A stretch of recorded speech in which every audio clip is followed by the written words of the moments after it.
All right. Hello, YouTube. We are doing a round two of the not a podcast discussion shit. Me and Genki here hanging out to beam some horrible esoteric brainworms into your head directly. Good evening, YouTube. It's me, your boy. You just had to do that, you son of a bitch. So, Yes. we are coming with a discussion about what hopefully will be offense in Hisoten Soku because we love talking about Soku. This game is so fucking cool. Anyone who would have watched the last not a podcast thing we did would probably remember when I cut Genki off around the end when he was discussing pressure in Soku and he kind of complained he had another 80% to talk about. We're hoping this is going to be the other 80%. Complain is a strong word, if you ask me. That's completely this. But it is true. I was kind of lamenting a bit because there is a lot, and that's just being light on the topic. There is a lot. I mean, So fighting that's that's true. that's fighting games in general. Like discussing offense in True. fighting games is a very like dense context heavy holy shit this is a sprawling conversation kind of thing, and when you're trying to do a hey let's focus on a couple quick little conversation bits about a game we think is cool, you don't get to go into that nitty gritty where we start just talking about how whack and extremely cool the game plays in general. So Yeah. so let's So kind of draw this in and set out kind of like a basic start point for this whole discussion. Soku is a fighting game at the end of the day, and talking about any kind of fighting game system requires you to understand what a fighting game expects of you. The core fundamentals of playing a game. And the easy way you can usually break this down at the most bare level is the three pillars of what makes a fighting game: attacking, blocking, and grabbing. It's a basic triangle, right? Blocking beats buttons, buttons. Oh god, my brain just melted. Sorry. happens. It Blo- happens. Blocking beats buttons, grabbing beats blocking, buttons generally But beat grabbing depending on the game. Guilty Gear. context. True. Real.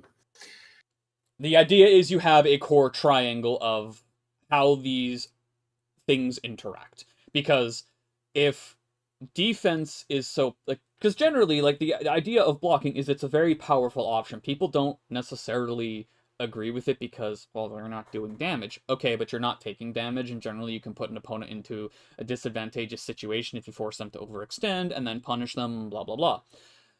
You then have the existence of highs and lows, which also are a counterpoint to blocking, but that in of itself generally depends on the game because in some cases you have fuzzy blocking as a very typical technique where you're alternating high-low depending on character, situational context kind of thing. Blocking is just really good. It requires a hard counter, which is grabbing. Just bypasses blocking period. Cool. That's like a very standard fighting game thing. We don't have to sit too much on that. Overheads, lows, toss ups. What happens when you get rid of grabbing as a standard option in the kit? You get Soku. That's a way to say it. Well, how else are you supposed to say? Because they're let's pull up a little bit of a conversation from like last time, right?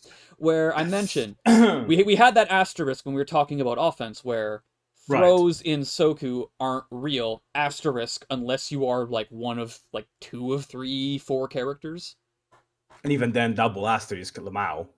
Yeah, double asterisk Lamau, like what? Romelia Vampire Kiss is like not very real. It's funny. It kind of works, but you don't really get much of a reward off the situation. It's a knockdown in Soku. You get a little bit of health back, I guess. So God, not even stop you, but I add on this immediately is like the main thing that even when you have like a somewhat decent throw in is that here's the thing, right?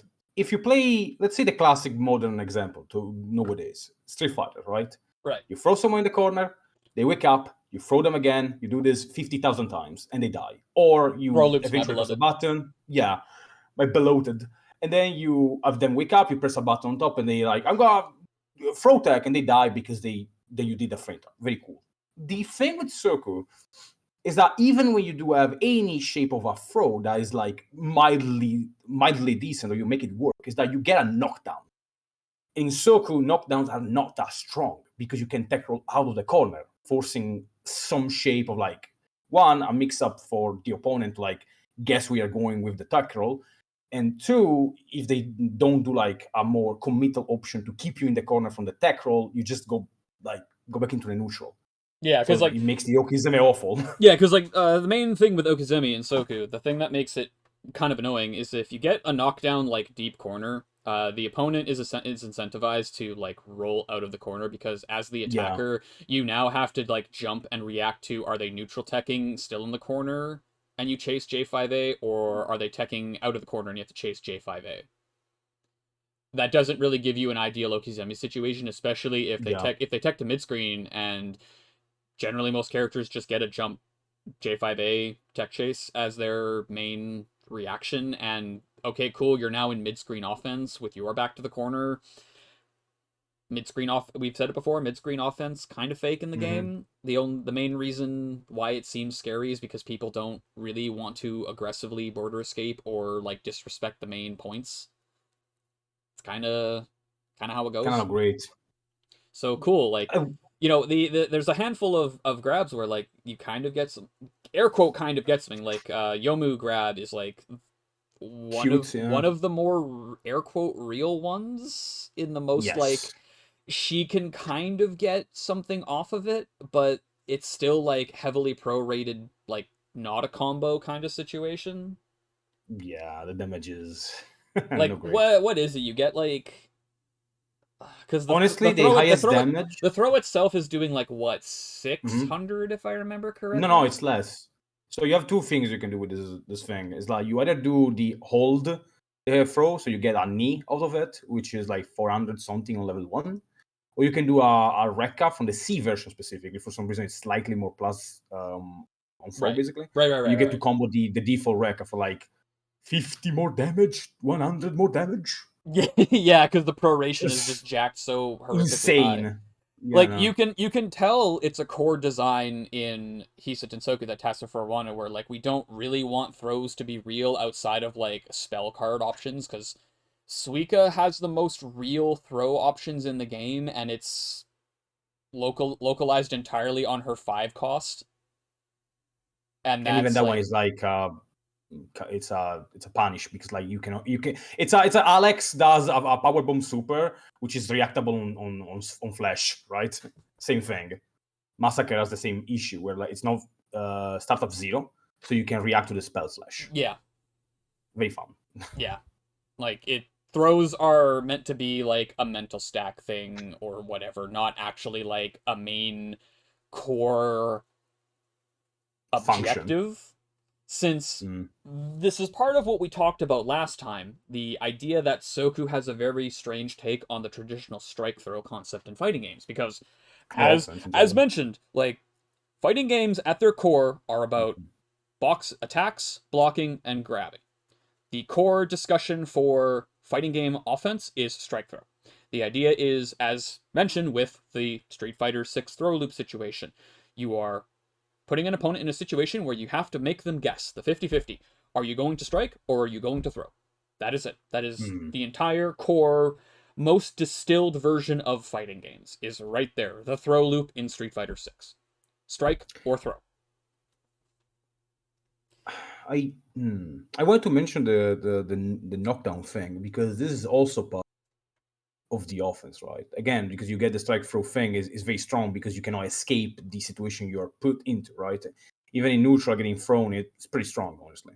But in Soku, getting a knockdown sometimes feels almost the other way from something rewarding to almost losing advantage.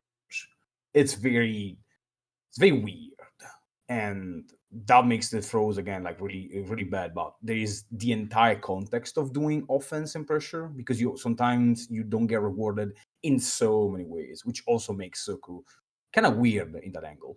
Yeah, it's also not to say that like knockdowns in Soku are explicitly bad. Like No, obviously. limiting knockdown is still like a good thing to have because okay, cool, you stopped your opponent from potentially air teching out of a situation. Yeah. You still have to make your opponent guess on their wake up. Okizeme Mhm. is still a real thing in Soku despite some of the Yeah. quirks of the game. Like the most ideal situation for Okizeme is like as a racing player. Someone wants to Mm, tech out of the corner every single time. I can layer a left-right cross-up because right. Racing has the intangible dash that lets me do a 6A to jump behind an opponent, or same side like 5A into dial A if they're paying attention and they're trying to block left-right. That's real. A couple of characters Very get real. stuff like that. Like Remelia gets to do cross-up stuff. Real. Yeah. She's very Machiko. infamous for that. Like if you crouch block Remelia mid screen and she recognizes that you're doing that, she can just hop dash over you and cross you up on the spot. That's a very real thing. Yeah, no. Extremely annoying. You know, like there is specific spacings on knockdowns that a lot of players have memorized because you'll see this out of like the very good players of this game. They will knock you down, stand at a very specific spot where your character will tech to, and they will make you guess if the collision box is going to put you left or right.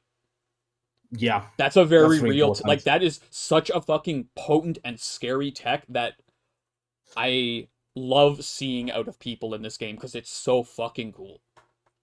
I never do that. In 10 years of playing, I just don't. Generally, it's the one thing I never bothered to learn. It's not like it's hard to do because I know the technical Yeah. of the character. I just don't do the on ground like shimmy cross up. I just do other things to cross up. So kind of funny. It is very good though. It's Yeah, extremely. it's It's a great. great option. Yeah, it's fantastic. Like that shit is real good. There are like real things you can get out of knockdowns in this game, and you can also just like force an opponent to go back to neutral in a matchup where you dominate in neutral and force them to have to climb an uphill battle. That's also real. Mm, Yeah, cool.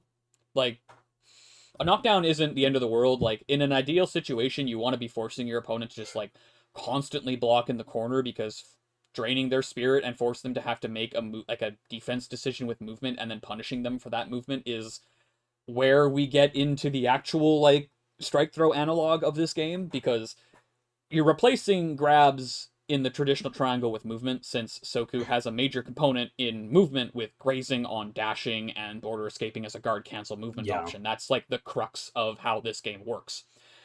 And we like with how grabbing works, you can kind of just replace it word for word with movement in the context of Soku and like there's a sort of like asterisk, yeah, it works. Yeah. Like For the way most part, that we like Genki proposed the whole thing, and I agree with him.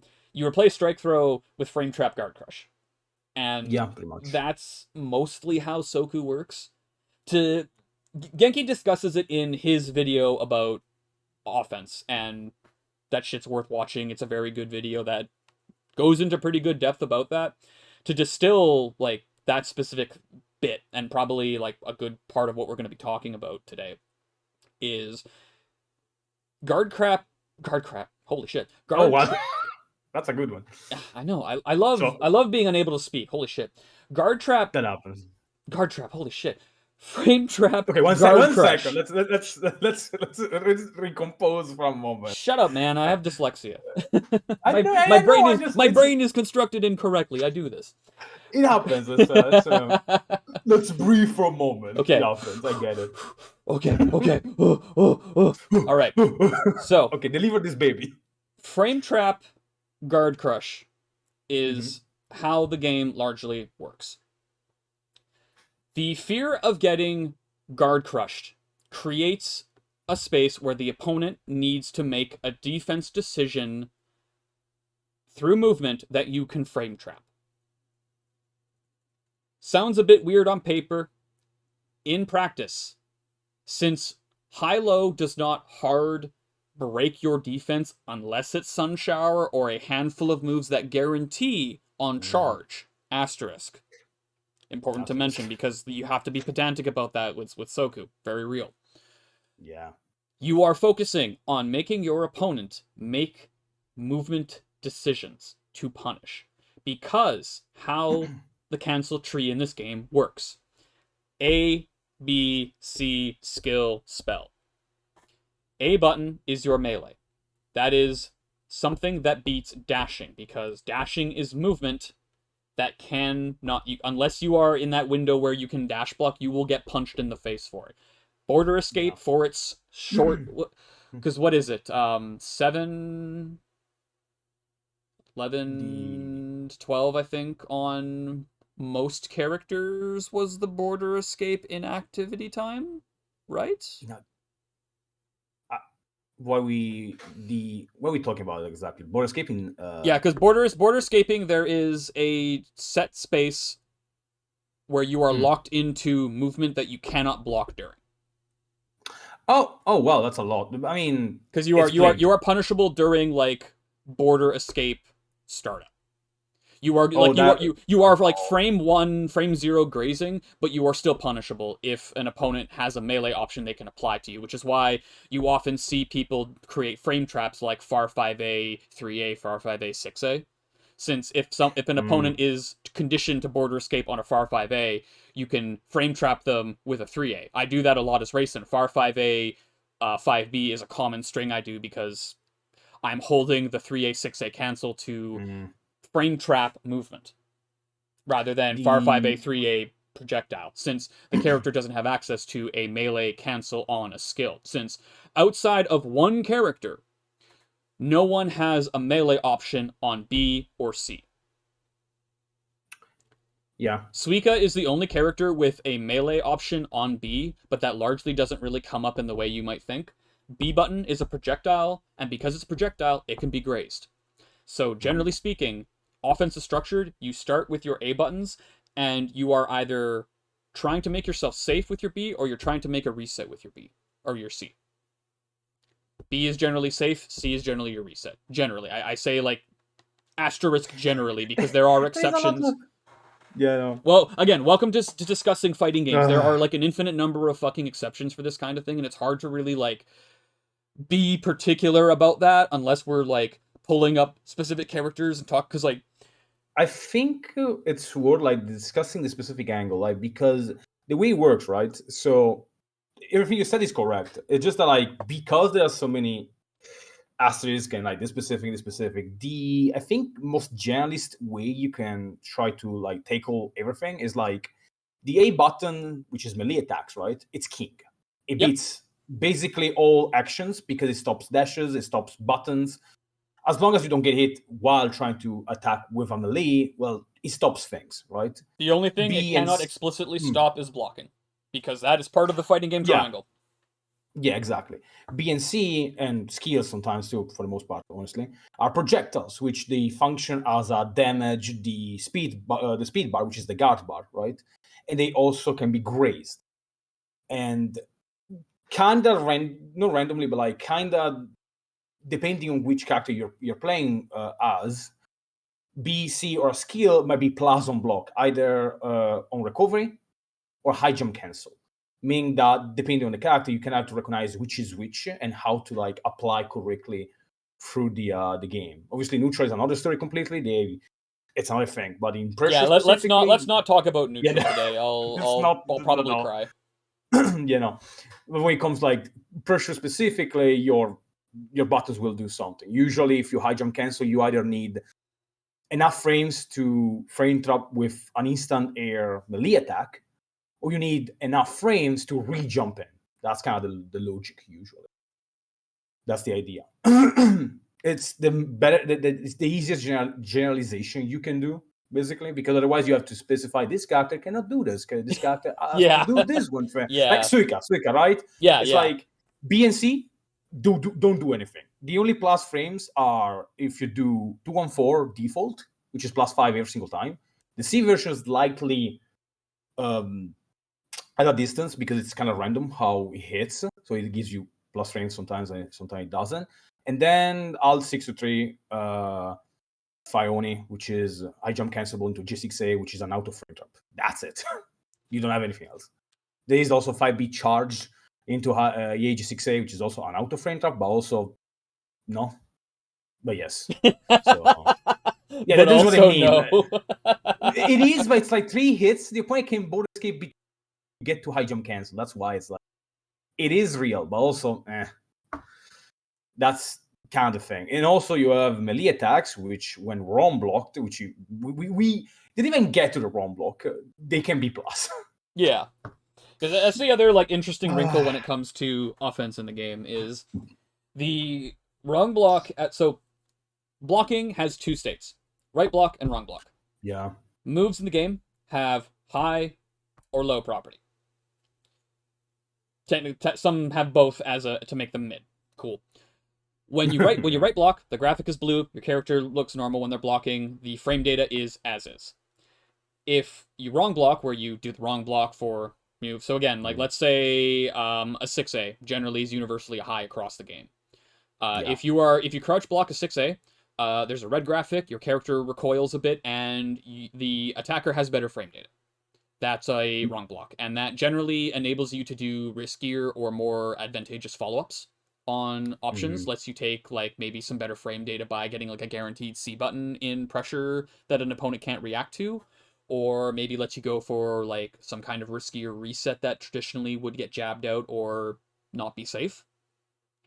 And recognizing that is a core part of an attacker's job, is that layered, this is the main layered 50-50 of high-low shit in this game, is trying to make your opponent wrong block so you can take a riskier reset to get more advantage, to keep your offense going, rather than like hard fixed turn kind of shit. What would be a good analog for it? Good luck. Yeah, that's the hard part. It's like what's a good analog for that? I don't think I have one off the top of my head right now. I feel like I mean, because the thing with Tekken, if we were to make the Tekken comparison, is like somewhat. Because like would that? I guess that would. High low, like there's the high low and mid. Specific like attacks the 3D game problem is like crouching in 3D games like Tekken and Soul Calibur, right?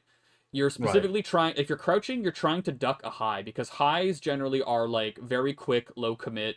I want to force my opponent to like deal with something. Like, like when you're playing Tekken, right? You're doing like small Tekken, where you're doing like, just one, right? You're just like jabbing someone because like maybe they're like doing more committal options. You want to interrupt or whatever and be a bit of a jackass.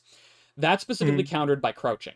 The defender will just like crouch, your thing will whiff, and then you do like a while rising 1 or whatever, or while rising launcher, and boom, you have them in a combo for that kind of thing. I don't think that really has much of an analog to like the wrong block thing, because that's not really something, because like the attacker would want, because like generally speaking, your safe offense option in Tekken is like a mid. You're doing like a down forward 1 generally across the cast, and that's like your generally like your mid that you can do into like maybe another button if it's plus enough in some situations. But Tekken generally, that's kind of rough because you have sidestepping in Tekken on certain situations that makes certain continuations unsafe.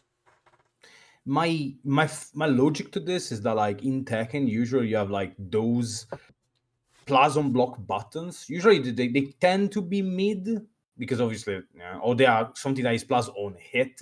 So to me, it's like, if you do like 6B as Yomu, that's plus. But it has to come out as, like, you cannot force this. It has to be some sort of like mix up out of nowhere from like smaller buttons, basically.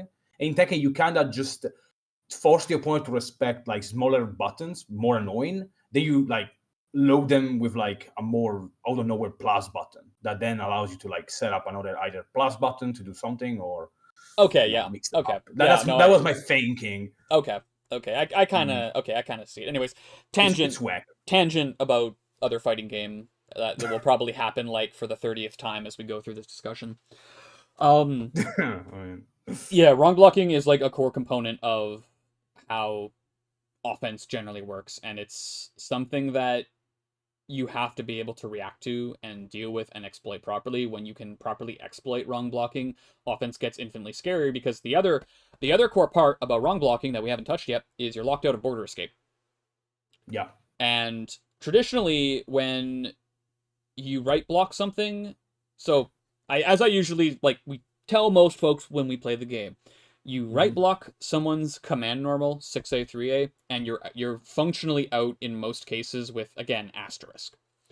Majority. If you wrong block that command normal, you wrong block that 6A, you wrong block that 3A, you can't border escape, so your opponent can just layer on a bunch of spirit damage and reset you, and you're now back into the same situation you were in with less resources to play with, which is where you get a lot of those snowball situations that some characters are really good at setting up. Characters like Sakuya, Reimu to an extent.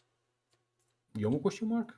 Yeah. Yeah, I'd say Yomu. Yeah. She's really good at snowballing because like delay like 6B, 6A 6B, 6B. fucking delay 6B and like 2C are really good at just like making you feel fucking stupid and chipping away at your spirit, while Yomu can like just fucking twerk on you.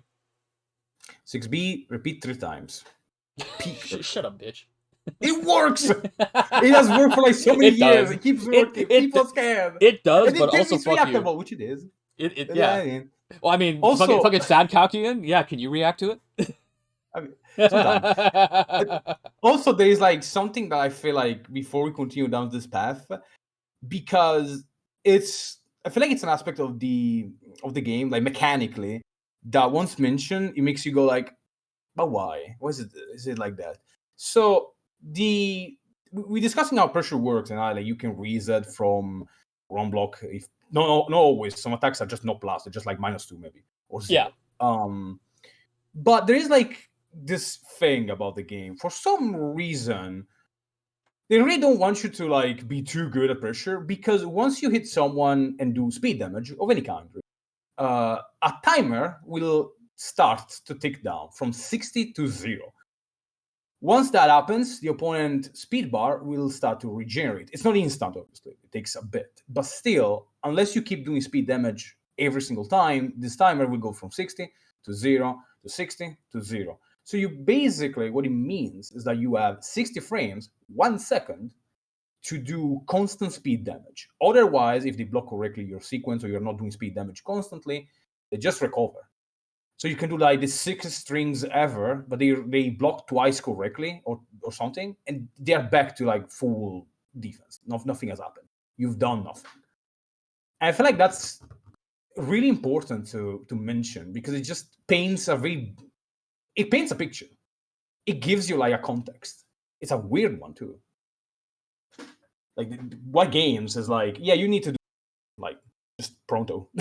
Do it now. You have one like you have 60 seconds that you can reset by getting another hit in to do enough spirit damage to guard break someone, and have fun, fucker. The real shit is that's largely like asking you to just make your opponent make mistakes from my perspective. It does, but like Like I find it funny. You can absolutely run that timer and reset it constantly if you have conditioned your opponent to just sit the fuck down, because you keep frame trapping their like movement options on the regular. You see it happen a lot where a player will be too afraid to move because they've been frame trapped too many times. They don't want to try to make a mistake. Like they're too afraid of getting jabbed for like 400 damage that they just don't want to do anything. So they get guard crushed, lose an orb, take like 800 damage in a heavily prorated like quick conversion, and then they tech out of the corner, and that's kind of it. Unless they don't know that they can tech out of the corner safely, and then they stay in the corner and loop the situation many times over, and life is fucking miserable because we're not teching out of the corner. Yeah, I mean, I'm mentioning the 60 frames thing because some characters get punished heavily because they don't have inbuilt tools to easily like damage the speed like over and over and over, because they don't have attacks that loop into more pressure or like more speed damage, basically. So it's a strange mechanic that it is in the game that just punishes a very specific set of characters. Like, it's not really universally it doesn't really set a universal standard. It just makes some characters more miserable for no reason. And it is just it's just a thing that it's there that you have to adapt to, which I don't mind. But it is when you think about it, right? Yeah, I mean, because Why like is it who would be those characters that have those problems? easily Mei Ling, I Yep. want to say. Yeah, I'd agree. Immediately, I'd agree. Mei Ling has Suika, problems.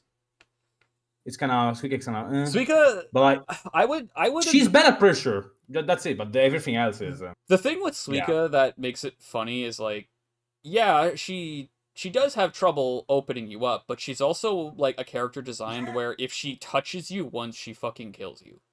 yeah. But mistake, even if I make mistake, you get a random hit like wow 1.6. Thank you. I mean, Yeah, no. that's like a more like a weird like random neutral hit. I'm talking like you make like if the Oh, defender makes like a very clear defense mistake where they get hit by something, usually she can like convert into like a big oh fucking yeah. damage cash out because that's how Suika is designed. Also true. So I'm gonna tangent very briefly here because I think this is worth talking about. Yeah. Uh, some characters in this game by design just have like air quote bad pressure because their cash outs Yeah. are fucking crazy good. True. Like Suika is one of those examples where if someone says to me Suika has bad pressure, I will nod and then I'll get hit by IA J6A for the 8th time in a row, get all of my blood punched out and say so true, Umfi. That's the character for some reason that she just does that. Like Mei Ling is more realistic, I will say. yeah, Generally, no, just not great.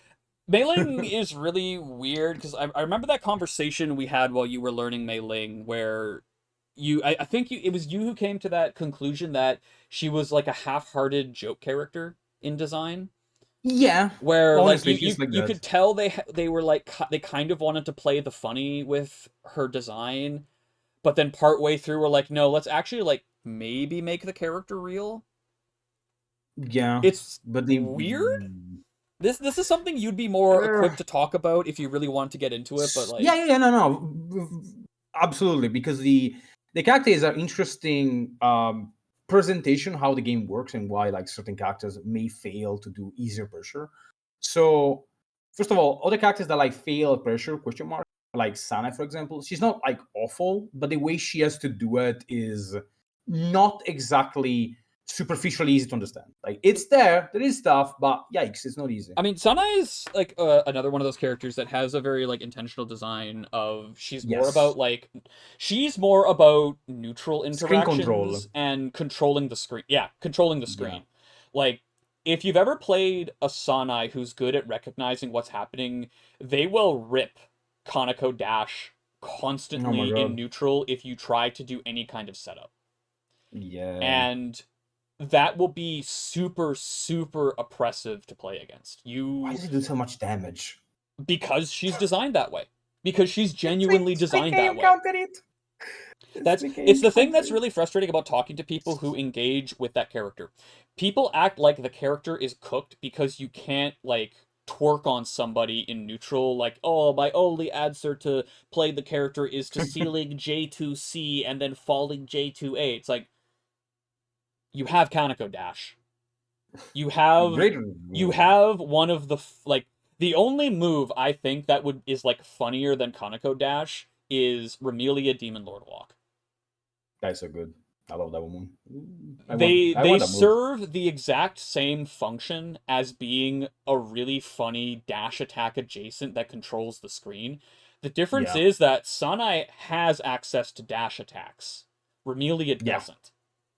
Because B is a great attack, by the way. Like it's there. I mean, It's right it's not there. great. It's right It's there. awful. It's awful on block. If I'm correct, it's like oh, but I mean that's like every 6-6B though. no, They're no, like really, it's really bad. I mean, exceptionally bad, yeah, but like most Yeah. 6-6Bs are like if it's a grazing 6-6B, it's usually bad Yeah. because the intention of a 6-6B in your game plan is you're trying to score a knockdown on an opponent doing like preemptive or predictive projectile stuff. You are specifically targeting Yeah. someone going, you're just pushing like 5B in neutral. I'm gonna like punch you and force a Nokizemi situation for it. Cool. Respect my presence on screen. Stop spamming projectors. Yeah.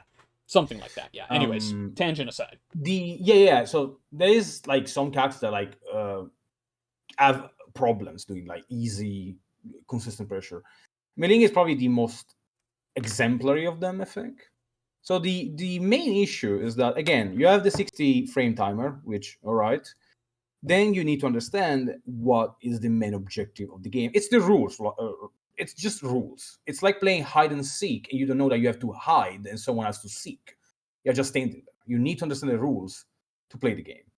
In this case, the game wants you, in terms of pressure, to break the opponent's defense, which is the speed bar. To do damage on the speed bar, you need projectiles or speeded damaging attack, like ROM blocks. The problem is that ROM blocks at a certain level start to become weak. They work, but they just aren't enough because the frame data from melee attacks is often not that good. It's easy to like recognize read dash in and like staggers, and so you can easily mesh someone out and all that. So melee alone is not enough anymore. So you need projectile. But then there's the problem. Some characters don't come equipped with projectiles that easily set up more pressure. That's the main issue here, like genuinely. You can compare something like Remu 5C. Remu 5C on block is +9 for some reason. It's massively plus. It's not like super speed damaging. I don't think it does one orb. Maybe it's like alpha orb, if I remember correctly. I don't remember right. But it is +9, meaning that you can do itself. You can do the move into itself. 5C, 5C. That's something you can do. Or 5C, 2A. Stuff like that. You play Marisa. She does 5C. You high jump J6D, J5A. That's either tight, depending on this, if you're like slightly positioned off. There's like a bit of distance. Or if you're up close, it's a frame drop that allows you to restart your pressure. So you have those characters that just have an easy projectile that can just make pressure. You press the button, you're doing pressure immediately. Then you pick characters like Mei Ling, doesn't have anything. She can punch you, and the projectiles she has don't do that. Like they don't reset into more high jump J60, J5A. They don't give you plus frames well enough.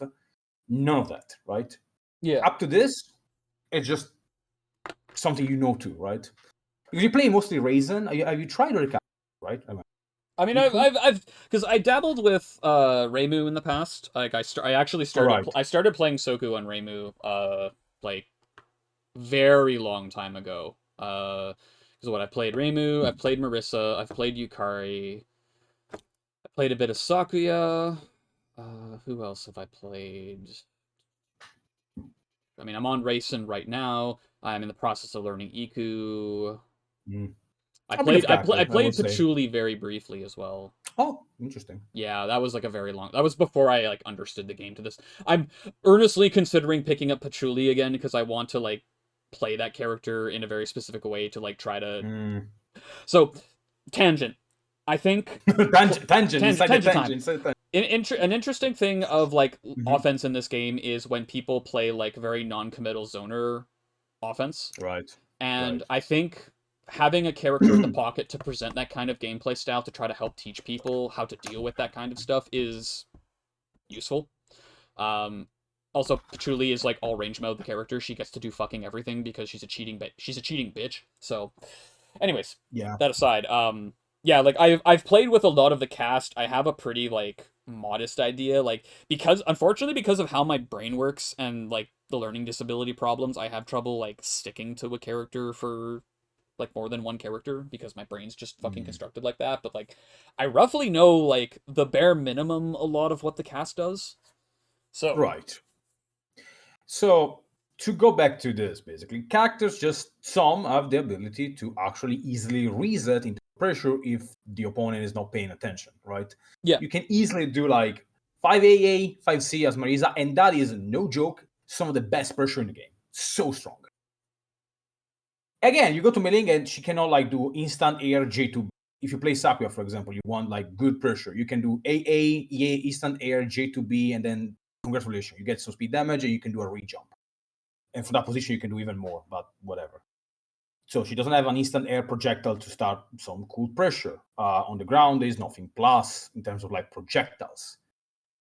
plus frames on melee. She has 3A charge, which uniquely, when blocked, it's plus. The problem is that you're often forced to do only far 5A, which is debatably good. It's not bad, but like debatably good. It doesn't necessarily have the best reward, which is kind of like the hard part of the discussion with like mailing stuff. Is her kit is committal. Yeah, I remember that kind of core part about the discussion we had when you were talking about like mailing, where like she has to commit really hard to decisions, and that's something that's really like important to highlight with Soku offense. Is like commitment isn't necessarily a universal aspect of it. I want to talk about that. There is an aspect. There is an aspect that you have no idea how I want to talk about. Yeah. I mean, let's put a pin in that. Let's talk about that after, because like I want to bring up what. Damn. I want to bring up what I talked about when we were doing the podcast thing, where I mentioned like heavy characters are Street Fighter, light characters are anime. Yeah. I want to talk about that as part of this discussion, because I think that's a really important like bridge for most of us. Anyways, let's let you finish the mailing tangent here. Let me underline this thing though. Like the thing about Far 5A, for example, you're right. There is this aspect for the pressure in this game that is really, really important. In most fighting games, especially modern times, you are incentivized, big word, to do certain buttons that either are like plus on block or maybe minus, but they usually on a hit, they reward you with something major. Like, oh, this is on hit, it's like minus on block, but when it hits counter hit, it gives you counter, and then you have like 50,000 years to convert, and it's usually really good, right? Yep. Something along those lines. But in Soku, none of that is present. If you do like 3A charges meeting, they block it. Cool, you're plus. Your main option here is a 50-50 between a read a shin to like get more pressure, question mark, or do far 5A to check if they move.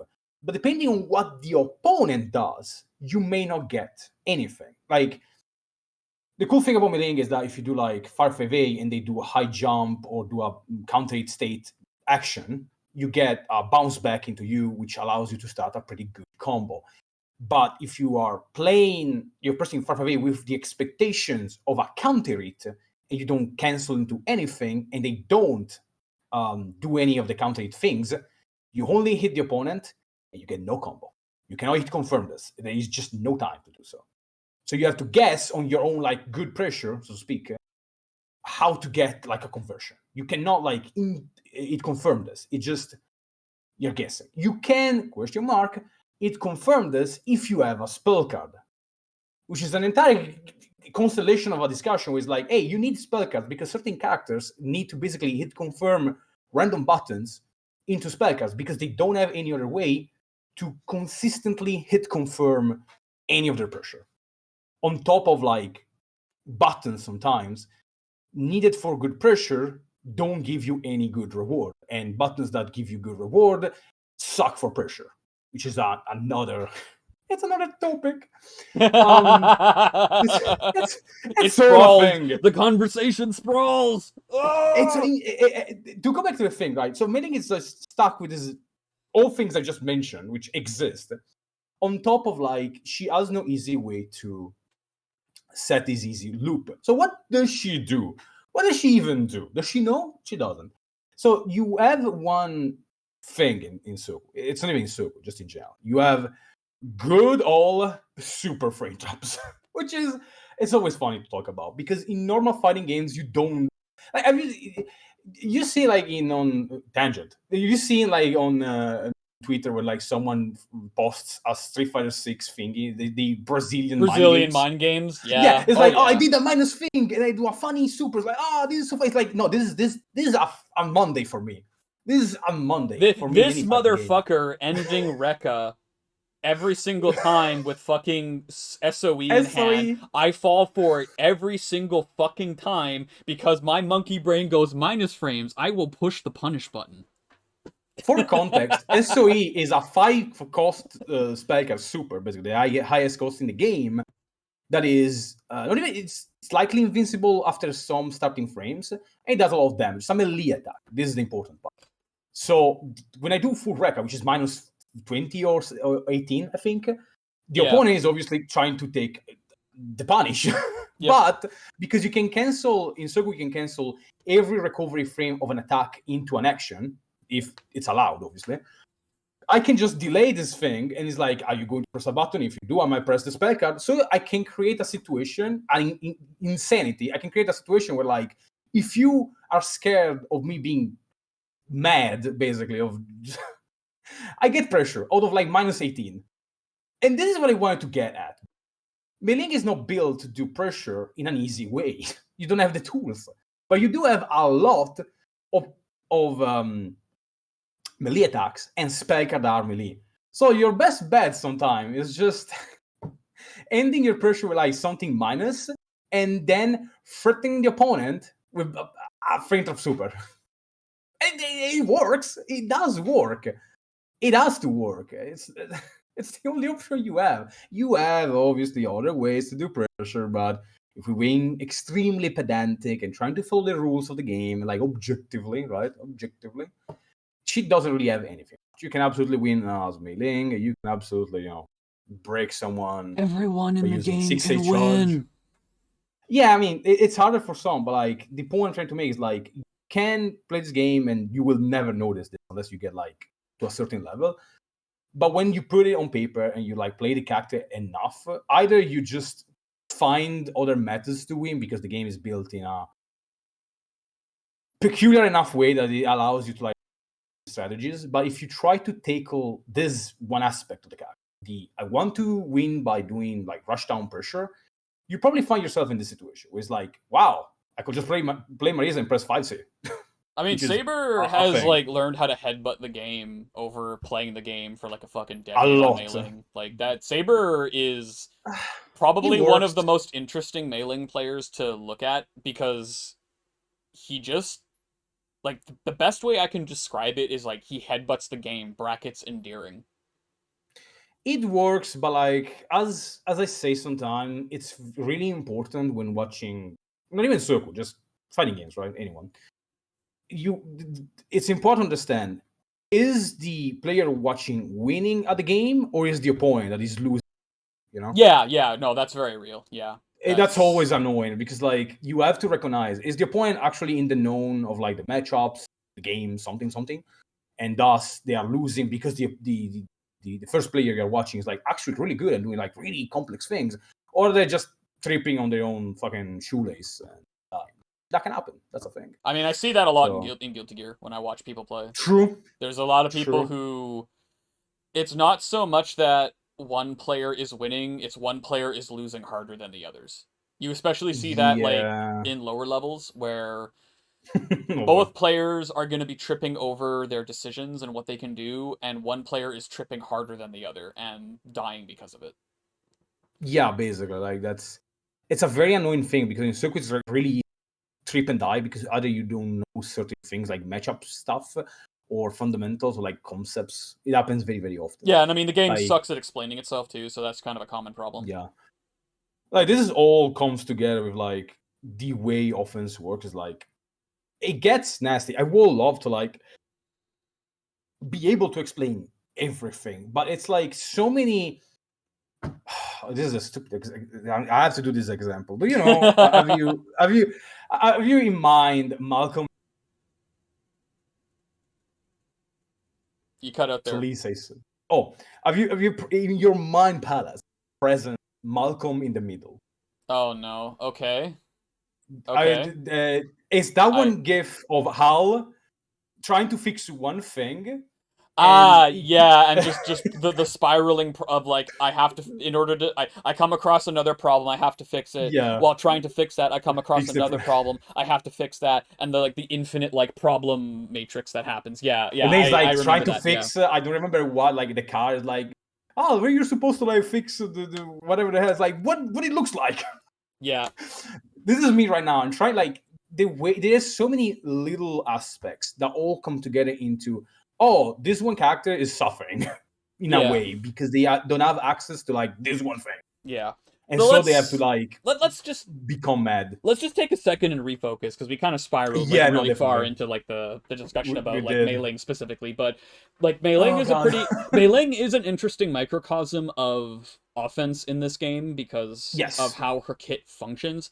But let's like again jump back. Let's refocus. We were talking about offense, talking about the general stuff here. Let's Got jump lost. back to that pin that I made, and let's talk about Yes. like the heavy characters and the light characters and how they interact with offense as a concept.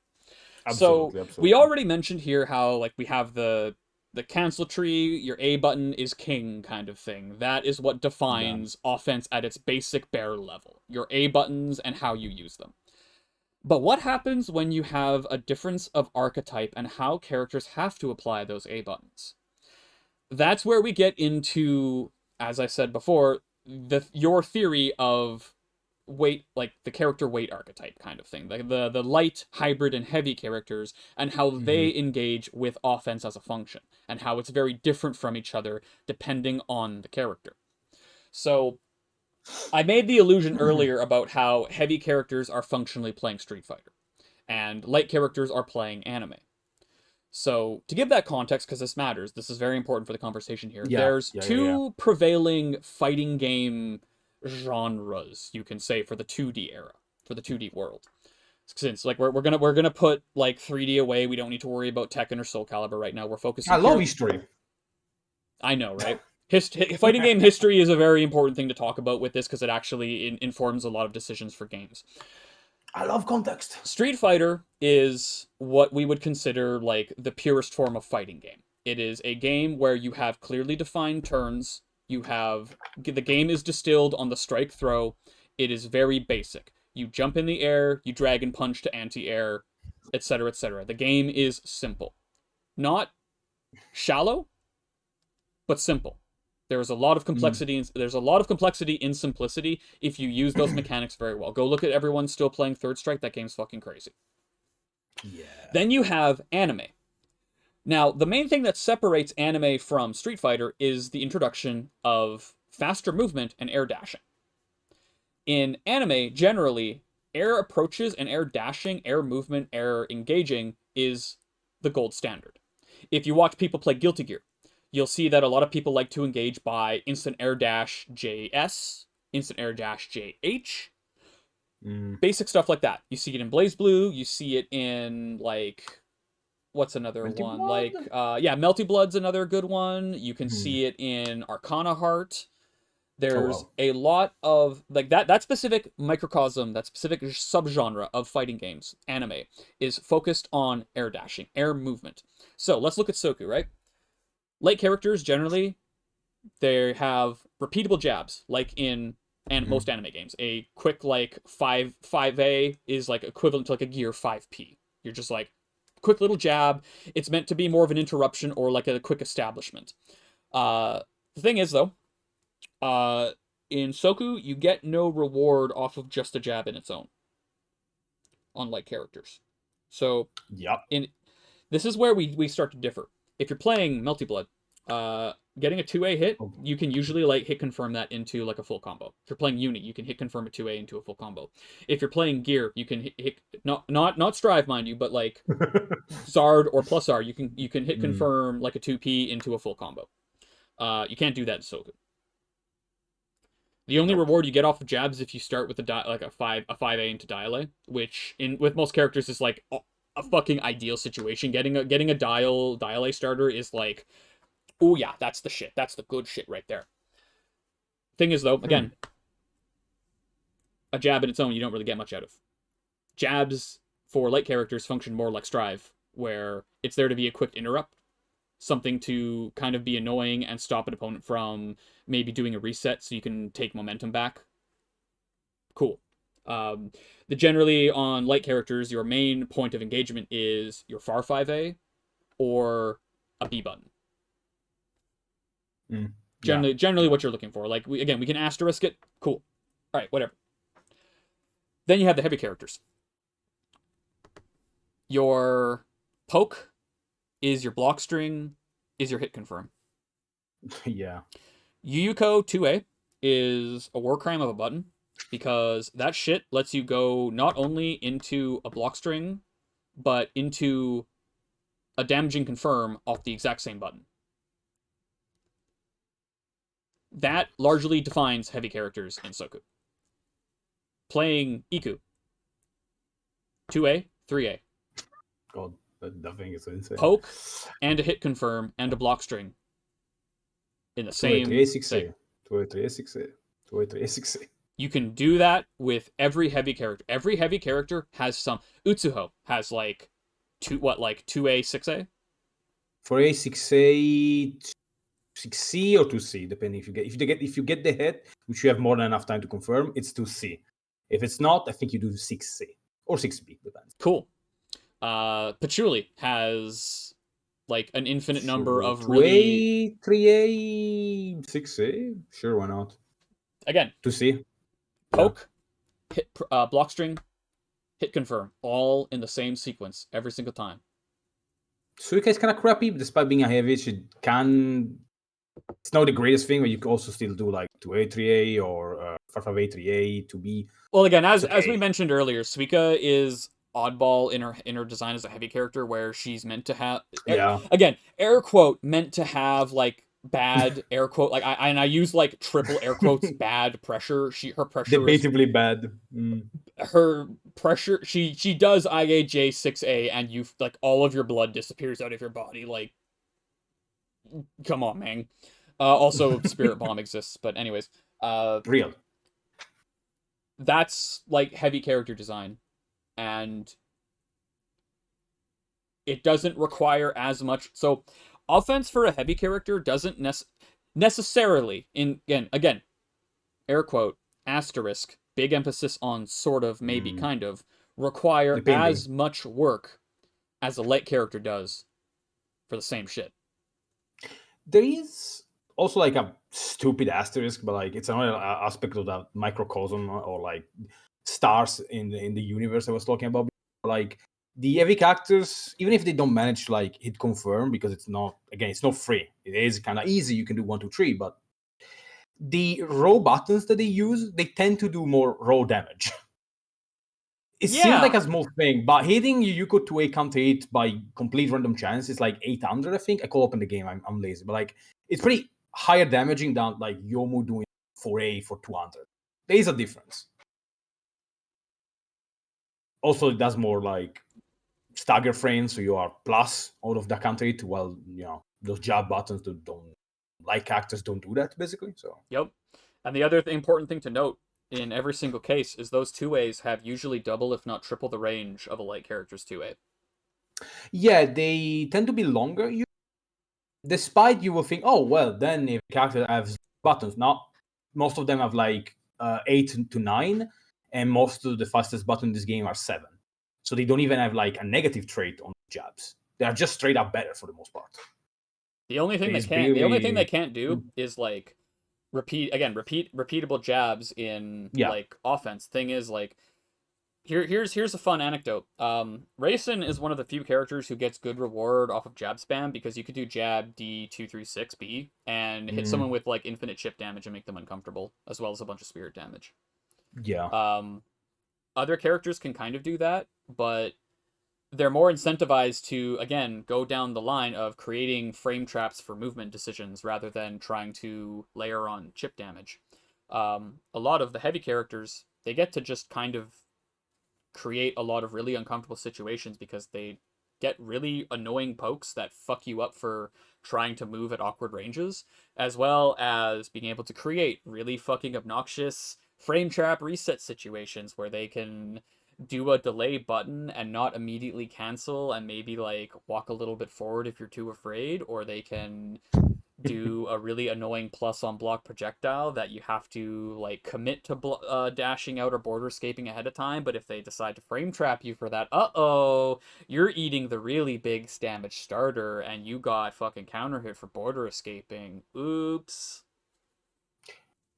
Border escape does not enable counter hit, by the way. Were you talking about high jump all this time? Because you were talking about like 21 frames of like inability to block? I might have, for all I know. I might have been doing the thing again. I might have been doing the thing where my brain mixed up the thing because of the dyslexia. Yeah, border escape doesn't have counter hit state, but it is unable to move for a lot of frames. It's the high jump thing. My bad. Fuck, I did it again. It happens. I mean, if someone is listening to this point, they're like, oh, okay, now, okay, that makes more sense. But if they Nah, stop before for some reason, like, whatever. we're gonna go to the comments section and decry how we're spreading misinformation about the game again. Not again. Damn, I can't believe it. We're getting caught red-handed spreading misinformation about a dead video game. That's fucking crazy. It's not Anyways, dead. Just sleeping. yeah. Regardless, like my point. Sorry, I'll correct my point. So, okay, cool. You border escape. You got hit, and you're eating a full combo conversion. Basic combo, yeah. Like usually counter hit or not, eating a full combo from a heavy character fucking sucks. Mm-hmm. Like 2A6A2B from Yuko. It's not counter hit in this case because like border escape doesn't have the counter hit part. You're still getting hit. You're still getting punched for all of your fucking blood. That sucks. Or And Yuko then, yeah, BI jumping and then counter it. Yeah, then yeah, unless you're someone who like high jumps on like defense on the regular when you shouldn't be, because like frankly, high jumping versus a heavy character is really fucking dangerous. You have to do it though. That's the fun part. You do, yeah, you do. You absolutely do. You have to do it. That's the fun part. I always explain this, but like the heavy characters are just kind of built better. Yeah. Systematically and system wise, it just kind of work better for them. Yeah. Obviously, this doesn't mean that like they always win, but they do have a basic advantage that it can everyone be can win. Everyone in the cast can win, even the bottom tiers. Because this game is well balanced despite how fucking stupid it can be at times. It's the movement. If you move correctly, you can do a lot of things. Yeah. The game. Also, defense absolutely. is so strong. Good defense is funny. That's another interesting part about offense that we could tangent into here is movement as part of offense in this game.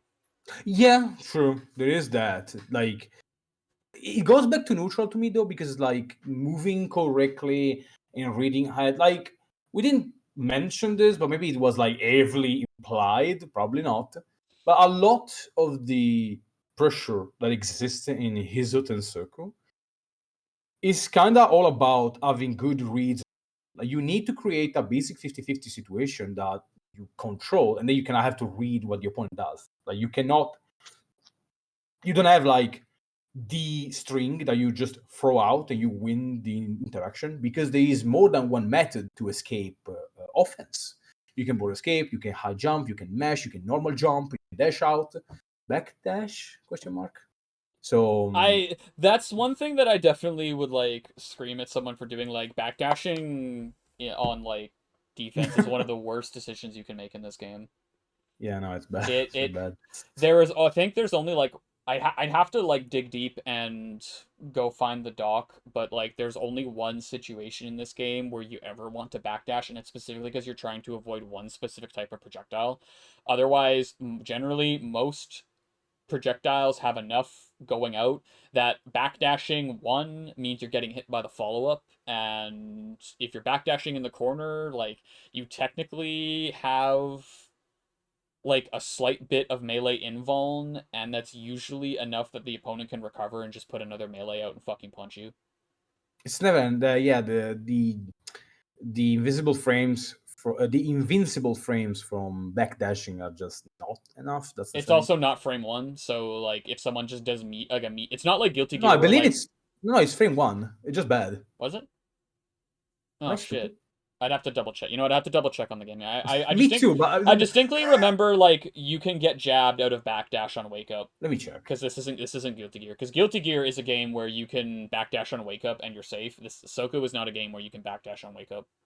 If I remember correctly, it should be like the thing that happens is that basically I thought it was like frame 3 or something. I was like was when the invult started.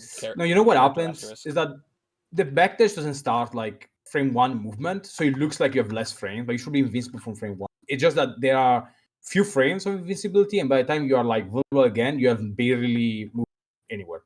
Let me check. Whatever. Being exposed for being a fraud, I guess. Yeah, it's frame 1. Yeah, basically what happens is that it's frame 1, but when you start moving, there's a good chance that you are vulnerable again. That's why. So you are on spot, invincible. Then when you start moving, you are vulnerable, and that's why it looks like it's not frame 1, because it's not good. Yeah, backdash is useful to like. It doesn't change my point that backdashing on Wake Up in this game is not a good idea. You don't fucking do that. It's often kind of whatever. Like there are better options. You want to do it sometime, but It's not exactly the best option. It's a debatable one. Like, you should use it sometime, but context. You are doing it because you Yeah. have a very, very fucking good reason to do it, and if you're doing it just because you're doing it, you're gonna fucking die. Anyways, Yeah, let's pretty get much. off that tangent there.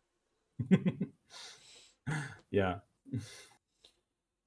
But yeah, that's kind of Um, another like super important part of the discussion of offense is just the character archetype. Then you have the hybrid characters who are a part of both worlds. They're all right. I mean, I think Reimu is one of the like examples of one of the stronger like hybrid characters where her 2A is like a fucking war crime, and the character yeah. kit in general is just very strong. It's funny because there's been conversation in our community over the past like month or so from one of the newer Reimu players popping up, Lucas. They're just Mm. being a monster of a Reimu player who is doing a very good job of exploring more options and representing that the character is in fact pretty good, and kind of just been saying what I've been saying forever, that Reimu is actually, she's the protagonist character, so she is a good character, and largely the belief that she's mid tier is because people were not very willing to explore more than like two options and like one method of play with her. Generally speaking, if you are part of the hybrid character type, you're still like pretty good because you have one big jab heavy attack that you can use for crazy attacks, right? Marisa is in fact an hybrid. Yep. And that's the 2A is really good. 2A, 3A, 6C, Master Spark from full screen.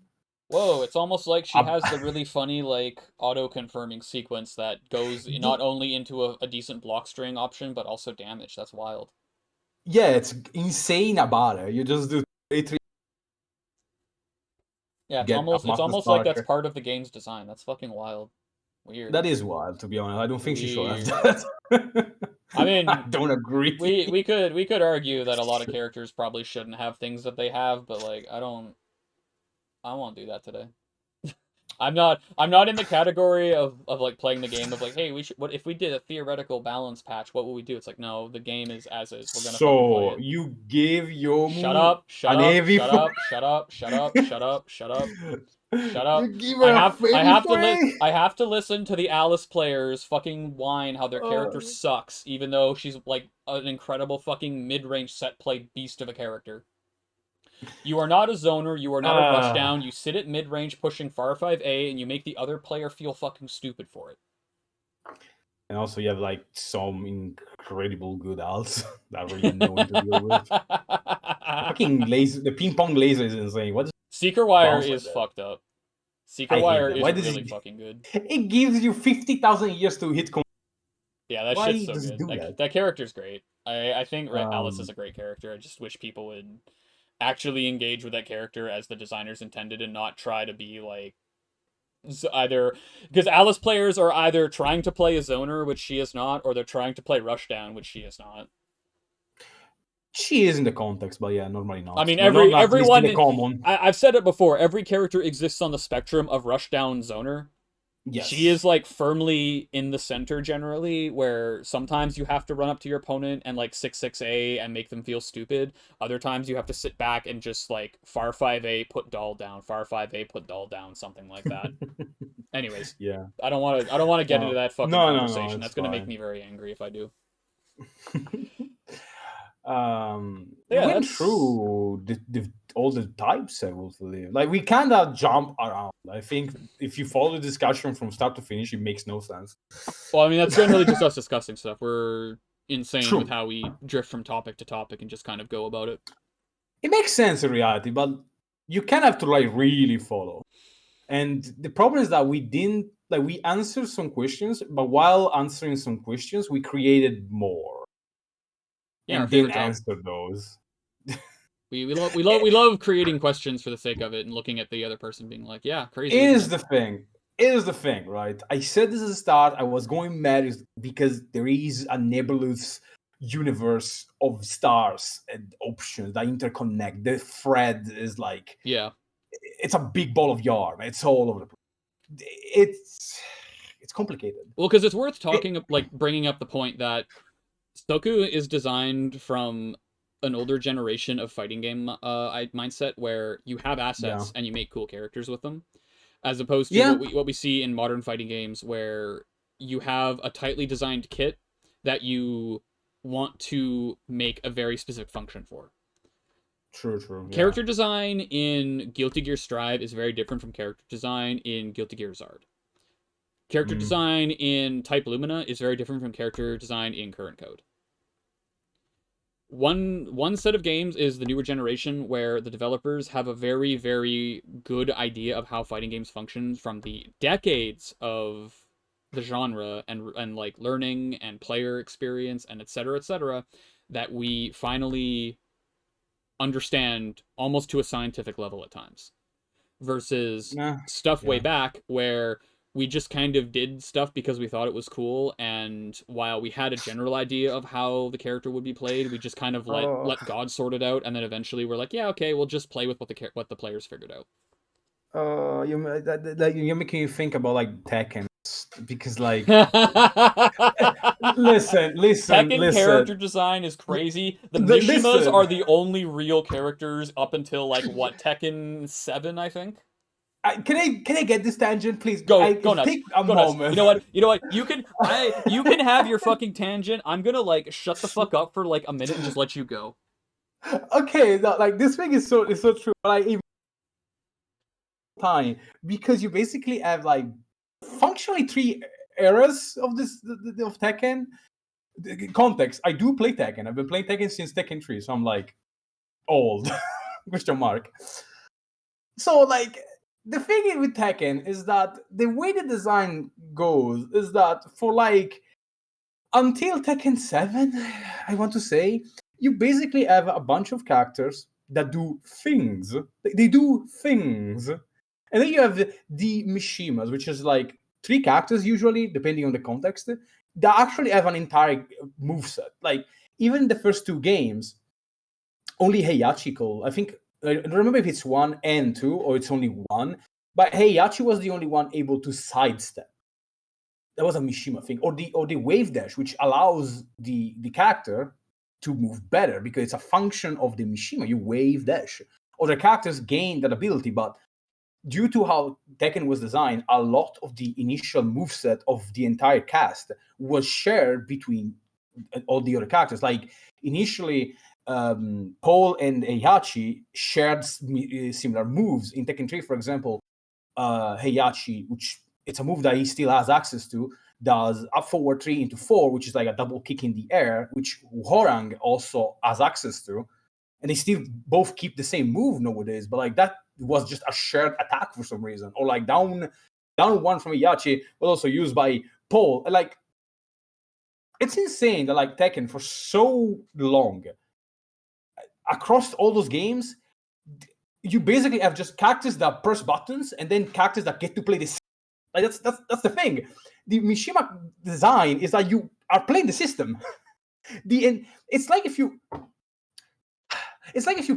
make Street Fighter, but every single character design has to be based around Ryu. Like, but not in the sense of like, oh, you know, he's. I mean, Ken used to basically be that. Yeah, but like what I'm trying to say is like not just, oh, you know, the level of power or whatever. More like Ryu gets to play the system of the game, and everyone else just gets scraps of that. It's like, what do you mean? Like, what does Ryu get the actual best movement mechanic in the game? What does he get the best launcher in the game? What does he get the best buttons in the fucking woo? And obviously, it's not this extreme, because like Tekken players will fucking kill me for it, because in all the games, certain like characters still add like a pretty strong design and unique buttons and whatnot. But like in a system design sense, the Mishima characters are just better suited to just play the game, which is why if you check the fucking tier list, usually Kazuya, Jin, and Heihachi tends to be at the top every single time. Oh, Devil Jin is always up there because he gets the best mechanics in the game. I mean, Diablo Jim might have some really fucked up options by design. That character is fucking stupid. There is another incredible tangent there, which is Devil exists lore-wise or even just gameplay-wise is because they were like, oh, Tekken 3 Jin exists because we story-wise killed Kazuya, who played like Kazuya. So we made Jin, who is basically Kazuya too, who also kind of plays in a slightly different way, but for the most part is just Kazuya.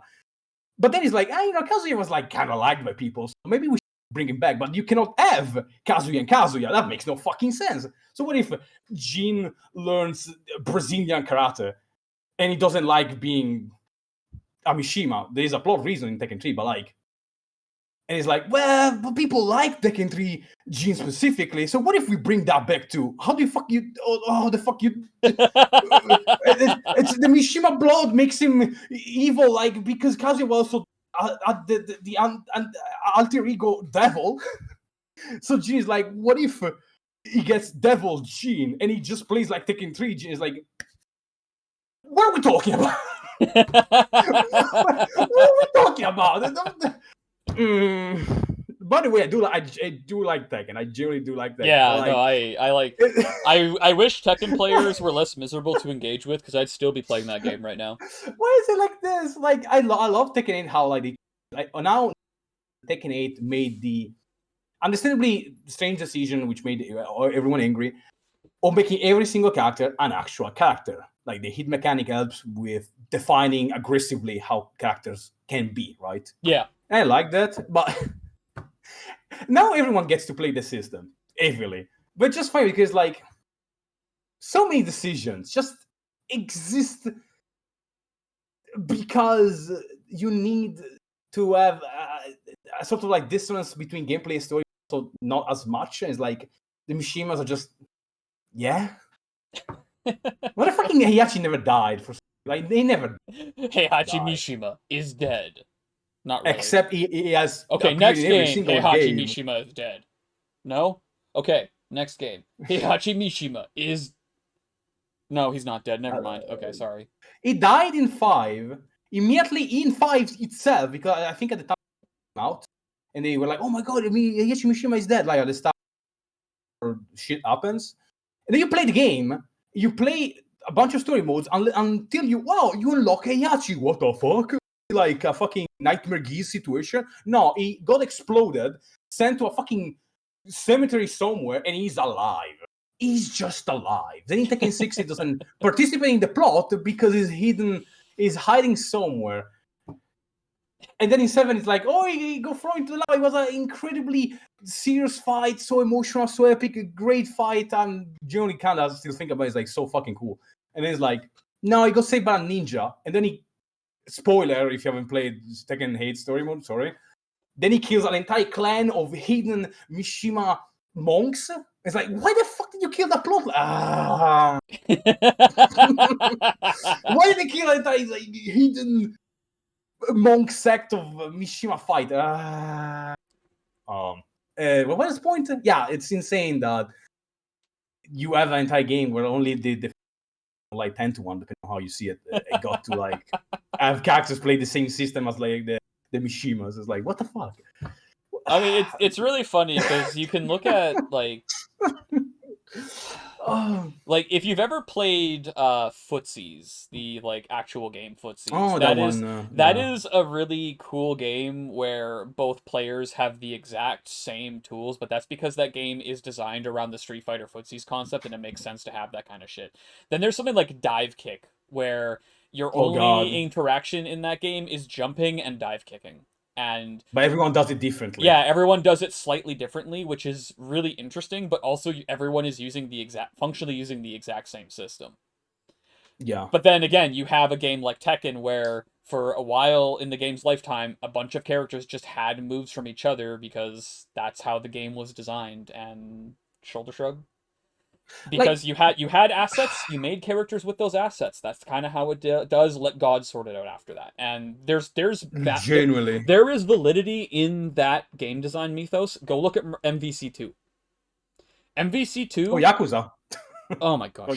Yakuza is a series of PlayStation 2 games that have been ported throughout the fucking generations. Anyways, since I've pissed off a bunch of people now, the core interesting part about a lot of those older games, again, they had assets, they had animations, they just put boxes on it, and they just kind of did some cool stuff with it. That's fine.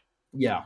Fighting games at that era were not necessarily the science that they are now, where we have very clear design ideas that we follow with how the games are made. They just kind of made games they thought were fucking cool. Go look at the fighting game boom of the 90s. to Oh damn. see that kind of in full swing. There is an infinite number of just bad fighting games because some folks were like, yo, this is like the coolest shit ever. I'm gonna make a game with these assets, and it just sucks. That's how it is.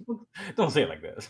Dude, It's do true. not It's true. do It's not true. tell me the infinite number Ah. of like Street Fighter and Art of Fighting clones that popped out were even remotely good. They're fucking dog shit, dude. They were Don't even cute. start. They tried. Sure, they're They also all really tried. fucking bad. Anyways, Uh, uh if on that, if you're interested, you want to go take a look at fucking Matt McMuscle's mm, Worst Fighting Game Ever series. That oh actually yeah, is like genuinely interesting for seeing like bad fighting game design in full swing and what a lot of that stuff looks like during the 90s boom. That shit is genuinely like eye-opening. If you ever are having a bad day and think that your favorite fighting game fucking sucks, go watch like any of those videos from that, and you'll have a mm, very immediate like flip around of like, no, actually my game is perfectly fine.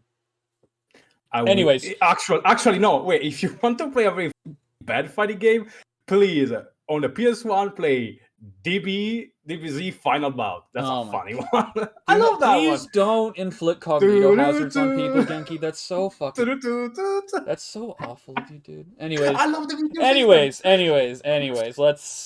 let's do a final refocus here. We're looking at Yes. about an hour 20 here, so I think we want to start wrapping the discussion up here. We So I had a bit of a think funny sprawl here. We did a lot of tangents as we usually do, but I think it's good to like recap a bit while maybe adding some here and there and maybe yeah, that's probably fair. so pressure in Soku is many things, that's for sure.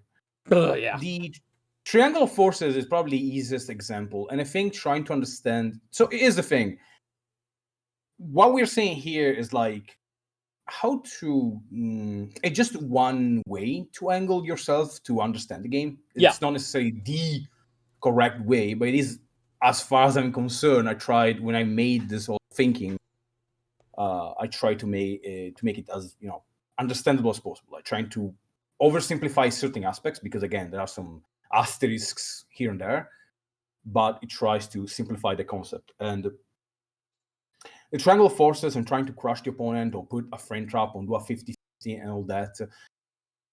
If you play other fighting games, it's an easy way to see it, right? I think that's Yeah. agreeable. Well, again, I like think that's as agreeable. I've said with some like, because I teach my game local, like I teach Soku locally sometimes because there's a couple of Mm, people who have like very casual interest in it, and generally like you can draw a lot of analogs to other fighting games. You just have to give the asterisk of mm, like, okay, well it works slightly different here because like you can dash through projectiles, and while that usually is like an initial cognito hazard for most people, as I've said many yeah. times, when you start explaining like grazing, like Tekken sidestepping, people who are in the know of fighting games will generally start to get it at that point because like it sounds a little crazy, but wording Soku dashing like Tekken sidestepping is kind of a Pretty sensible real. thing. It's a committal movement Mm, option specifically targeting a subset of attacks. That's it. yes. And that generally seems to be what works for a lot of folks when I try to explain it these days, because like Tekken is the universal fighting game. Everyone generally understands Tekken because it's popular for a fucking reason. um Another important thing about like the pressure, I didn't get to mention it before, but it was like vaguely implied. The way pressure works is that it's not really, I want to say, Blaze Blue Guilty Gear-esque question mark, very question mark, where you want to do strings like 1 2 3, light medium heavy or something, right?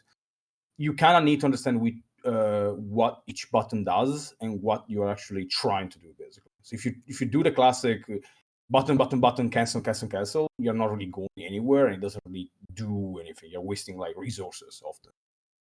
And it's better to focus on like what each button does and what function it serves, basically. It's a small thing, but I think it's like really important at the end of the day. Yeah, because generally you want to treat something like a Far 5A as your start, as like your junction. That is your. This is the way you described it to me, like forever Yeah. ago when we were talking about like offense in this game. Your you generally have one button that serves as the start point. It is your Yeah. junction. It's not your like 2A jab. It's your like longer reaching establishing poke that lets you cancel into a broad range of your moves. Far 5A is generally a good start point for the whole cast because you get 6A, 3A, 5B, 6B, 2B, 5C, 6C, 2C, etc., etc. You also get your skill All cancel buttons. options. You have a giant pot of options you can pull from. And your job as the attacker, the one trying to apply pressure and offense, is to Mm-hmm. create a situation that is difficult for the opponent to navigate that makes them make mistakes on their defense. So as I mentioned, I'm going to tie this back to what I said earlier. As Rayson, I start with far 5A as my establishing button. This is my starting point. Whenever I hit far 5A on someone, this is where I'm saying, all right, go. And my standard modus operandi, if I am testing the waters with my opponent, far 5A, 236B. Just all right, what are you gonna do when I start layering my basic reset on you? Because this is not an option that's good if you're paying attention to dash, if you're gonna dash through it because you see it coming or whatever, you see the gap. Cool. If they start reacting to that, all right, far 5A, instant 3A, or far 5A, Mm-hmm. delay 3A. That's a frame trap Mm-hmm. to catch movement. Cool. We Yes. start layering those two options back and forth because that's the initial 50-50. Cool. Am I going to try to reset and apply spirit and chip damage, or am I going to catch you for trying to do movement?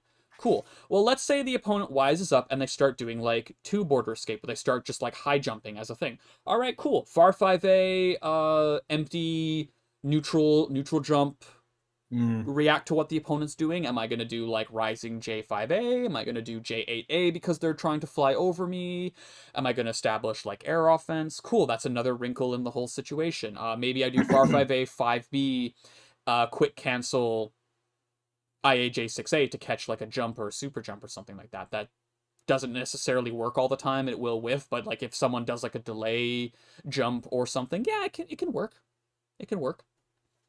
There's you are creating a starting point where you then add more options to add to the mental stack to your opponent. The core thing is these options are covering something. So I want to Yeah. emphasize with the way that I described it, it's not I'm just doing it because it's there. No, I have a very specific goal in mind when I am choosing this option. If I am doing far 5A, 5B, it's because I don't really feel confident in doing a decision. I want to see how you react. I'm testing the waters. Hey, far 5A, 5B is like such a safe string as racing. It's just you don't really get anything out of it. Doing a reset is kind of risky, but if your opponent's over respecting, you can go for it. It's just a check. Just what's going on? Are you awake? Are you awake at the wheel? Are you driving? Are you looking at the screen? Yes, no? Okay, cool. Again, far 5A, 3A, checking movement. Far 5A, 5B IAJ J2A is just a greedy reset if the opponent's thing. Usually I just do like far 5A 236B IAJ2A as a like I Mm. loop that as my layer 0 like greedy reset on someone if they don't understand that you need to like border escape direct up and like understand that me catching that is a commitment that I have to it like do ahead of time. It's not something I could just snap my finger and magically like react to because IAJ2A has 7 frame landing recovery.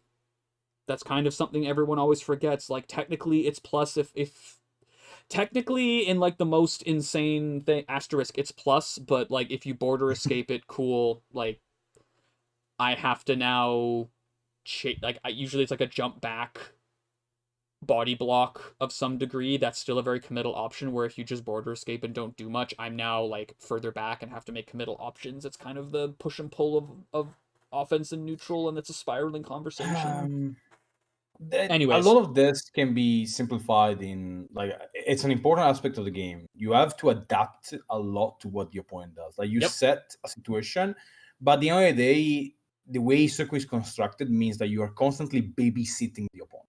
That's your job. You're trying to like see what they do, and you punish them for trying to do whatever they are trying to do. If you cannot manage the babysitting, you will probably have a hard time because it all comes down to that. The opponent has stronger defensive tools than you have offensive tools. That's just the nature of the game. This is not even character specific. That defense is just that strong. Yep. You need to be able to babysit the opponent and adapt to what they do. Soku is a game where defense is a very strong thing. Understanding the rules and the tools you have as a defender makes a massive, massive difference. It's not to Yep. say that an attacker isn't validated by good defense, because that's just flat not true, because a defender will make a mistake. There is Yeah. no getting around it. A defender can and will make a mistake, and it's on the attacker to capitalize on that mistake and take the most out of it. But the defender generally has an advantage in what the options allow them to do when on the defense. That is generally why, Um, whenever we are talking to folks about learning the game, we generally say learn defense first. It will help you far more than learning how to just throw offense around. Because by understanding how defense works, you can better structure your offense. This is yeah, it's technically true in every game, because largely I would tell someone learning gear to learn how defense works, learn how to utilize all of your options, bursting, dead angle, instant blocking, faultless defense, etc., etc. Those mhm. really matter for making sure that your defense is functionally airtight and your opponent can't just meme you to death. But something about how Soku defense works feels especially important. Maybe it's bias, not sure. Just kind of how I've always um viewed the game. I think it comes back kind of unironically the 60 frames thingy, because if you like block correctly twice, basically nothing has happened. Like you go back to being completely replenished and not punished for anything. Yeah. So unless there's like we don't have the time. There is not a topic, but there is an aspect that I've been observing lately and thinking about. But there is, due to the nature of the game, there is another like secret technique you can apply in Circle for offense, and that's chip damage. My favorite. I love chip damage in this game. It's so fucking funny. I could have such a conversation about that, honestly. That would be very fun to go into. This is the reaction of a man that plays the one character in the game that actually has enabled by default really good I chip damage love pressure. I love 236B. There's a reason why I have like 4 copies of the card in every deck I run, and why I love like running gas in some of my side decks for fun. Extra. You can just like layer on chip. It's so having alternative win conditions in a fighting game is it's why I think Like this one, Amane yeah. in Blaze Blue is such a cool fucking character. Amane Oh doesn't yeah. need to open you up. He just needs to hit you while you're blocking with level 3 drill shit, and you watch your life bar stop existing. I I need to like give the context, not to Amane, but to the reason thing, is that generally speaking, characters in Soku rarely do high chip damage with anything between spell cards and specials. Usually, like special barely scratched 500, and spell cards can do like actually a lot, but usually you don't want to use them. Like have the opponent block them, obviously, outside of like context. But Ryzen 236 default for some reason does a 430, 460. It's basically 500. Yep. For simplicity. And that's half of 1000. You have 10,000 HP. So you can just kind of, if you block 236 twice, which is plus on recovery. So if you do 236 and they block it, Ryzen is like plus whatever. And she can just do another if you're standing around. And that's 1000 gone out of 1000. That's busy. Yep. That's not many other characters get to do this, and it I mean, is actually Iku alt electric drill. oh yeah, no, yeah, as true, well. true, true, true, true, Yeah, true. that's Iku alt that's Jesus Christ. I run that skill on Iku for that exact reason too, because I can like I forgot. Iku is a character who is really good at bullying you into like being passive, and I can also just layer chip damage on an opponent if they're not willing to engage. Is it possible right now? Can we have the Eatbox on screen? Is it possible? If you wanna let me fucking pull I up. kind of do. I want to Okay, show let the me. Eatbox on the charged version of Alto 3. That Okay, shit is. it depends if the wiki has the. No, I don't think so. Let me see. Shit, okay, I could probably like pull the game up and like. Let me check. Now, to whoever is listening, you have to understand. I won't really Here, do this. I'm gonna boot the game and we'll put this on, because I think this is something that's like probably worth showing.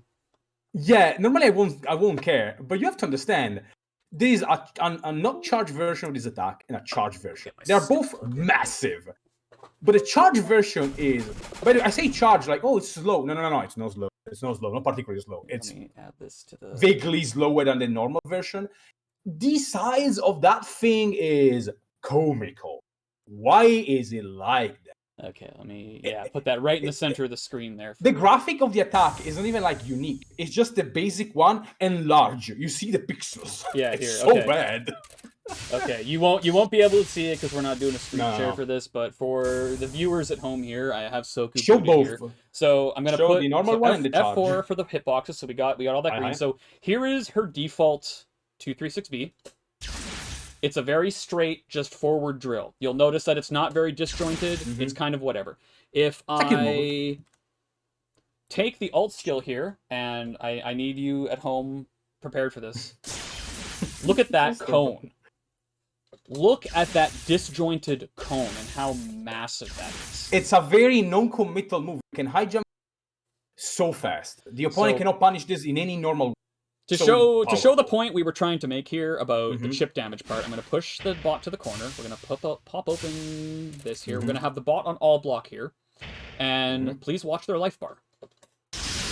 I think it's about 500. Definitely forgot to set them off of border escape up back from last night when I was doing labbing. So I'm not sure what version of the game you have, but like you can somewhere you have the numbers. Yeah, I've got the old lab tool for the life bar in the title bar. So if I do this here, what's the damage? The damage here is going to be about 446 damage.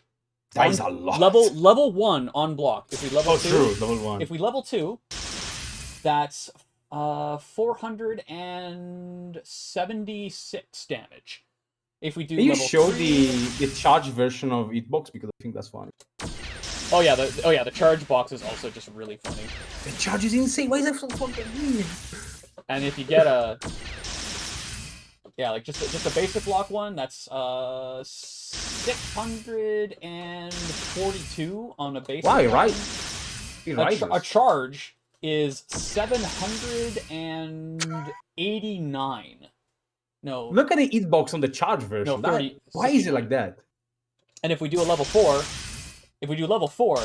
that's 692 on a regular. 829 on a charge. Context, you probably will not. You will not see this any move usually reach level 4. It's very rare usually, but nonetheless, this move, non-charge, massive, charge, mega massive. It's safe and does insane chip damage. Iku can easily just zone check you with this massive move that if you block, which you kind of want to because on it does pretty good damage, you're in danger. Let me show the racing stuff for context here, just because I'm sure someone's gonna want to understand what I'm talking about, what we're talking about here. So, racing 236 is just a very projectile. Yeah, it's like a version of her 5C. It's like a more powered up version, right? So, if we fire off just a basic 5C at the opponent, it does 0 chip damage. It's nothing. But 3 plus 14 on block, right? Like that. Plus 14 at a distance where she can recover. It's like plus 6 at point blank, which is like that's all right. That's okay. That's if I do default level 0 236B, that is 422 damage on chip. Less than equal. Okay. But that's plus 4. But you also get the very fast cancel window, where, as I've mentioned with what I do, 60 air cancel, IAJ2A. That's like, it's like gap 5? Yeah, it's like gap 0 or whatever. Like, it's like technically mashable depending on situation, but like, you're like plus 12 as the racing, but as I've shown with people, you can just border escape the J2A straight up and you're fine. Whatever, not the point of the conversation. If I start leveling up the default 236 though, we're looking at that is 529, 578, 627. Ooh. Yeah, it ends on 620, 600, no, 673 damage at max level. Not very good. For, like, what basically gives you, like, a reset. You do it twice, and you're damaging the opponent for real. That is generally an alternative, like win condition, like absolutely. Yeah, and as I've shown in one of my other decks configurations, I think I did it in the math deck, if I remember correctly. There's Possibly. also Poison Gas, which is another very funny one. No, this was my DP deck, not my math deck. That deck. I don't have the funny deck mod to actually see. Yeah, here we go. Oh damn. Or no, that's okay. I'd have to fucking reset the deck if I want to, but that's kind of we're getting beyond the point anyways. Like that. Yeah. The point was that like there are like some. It's a thing that exists in the game. You can absolutely make damage as a alternative win condition. Mind you, extra like point, but there is no cheap death in Soku. Yeah, it's So if not you have, it's like, not like Gear where Geo, you can kill someone with chip. Yeah, you have to get a hit but with you a connecting hit with an option. but you can make it like a pretty important aspect that if they block whatever you're doing, even if you're not plus, they are slowly dying.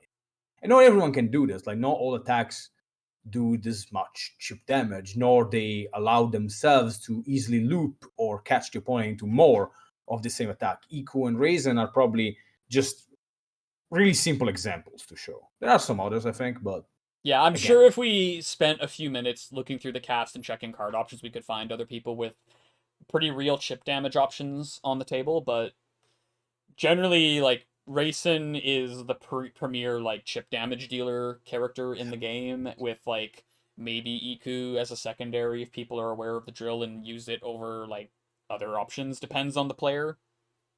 mm. But again, that's kind of that point is the long tangent about chip damage and all that. The point was basically that there are some other ways to win at the game. It just offense is complicated because it has so many layers that all interact, and we didn't even like we talk about like only offense, but like the way defense works, we mentioned a bit, is also like how offense will interact with the opponent because there is defense. And I mentioned before, certain attacks are good for offense but bad for reward. So sometimes you have to like deal with that too. And there's also neutral and the movement and all that does interact with how pressure is supposed to work. So many Neutral is its own interesting pieces. beast to talk about because there's Yeah. that kind of this game has that problem that a lot of fighting games have where people focus purely on movement as neutral rather than like the whole package of neutral. Yeah. It's an interesting thing to talk about. Like I'll keep this tangent short because like we're almost on the 2 hour. We're getting close to the 2 hour mark here, so probably should start We get wrapping this up. distracted easily. Oh, absolutely. Two fucking middle-aged men talking about fighting games is a vibe. Yeah. One of the like interesting things about a lot of fighting games, like you see it a lot with Street Fighter, where players will watch top level players do like the neutral shimmy, not understanding why people are Yeah. doing the neutral shimmy. Mm. If you are doing the neutral shimmy, it's because you're specifically sitting at like a tip range where you're trying to convince an opponent to whiff a long poke so you can like punish it. And that's something that you see a lot of people do in like the lower levels where they'll just kind of stand at neutral, like at awkward ranges. Like you see it at like two players will sit at max range. They are both like Shotos who generally want to be closer, but they'll just be like max screen walking back and forth, doing absolutely nothing for like 30 seconds. It's like that's not neutral. That's just kind of sitting around doing nothing for 30 seconds.